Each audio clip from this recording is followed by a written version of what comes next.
কখনো কি ভেবে দেখেছেন কেন কিছু ইতিহাসে অভিশপ্ত জাতি শব্দটি ইহুদিদের সাথে যুক্ত করা হয়? ধর্মীয় ইতিহাস কি বলে চলুন জেনে নিই। কুরআন এবং ইসলামিক ইতিহাস অনুযায়ী বনি ইসরায়েল নামে পরিচিত ইহুদি জাতি একসময় ইয়াকূবের অত্যন্ত প্রিয় ছিল।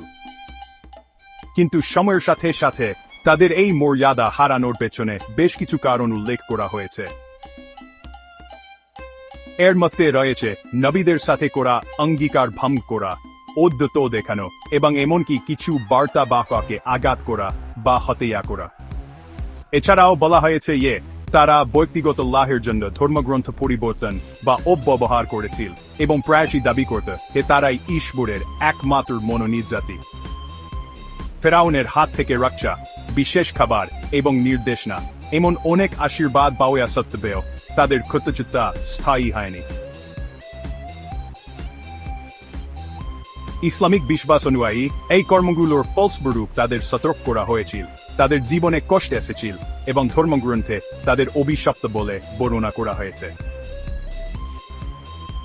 মনে রাখবেন, এগুলো ধর্মীয় দৃষ্টিকোণ এবং নির্দিষ্ট ঐতিহাসিক প্রেক্ষাপটকে প্রতিফলিত করে।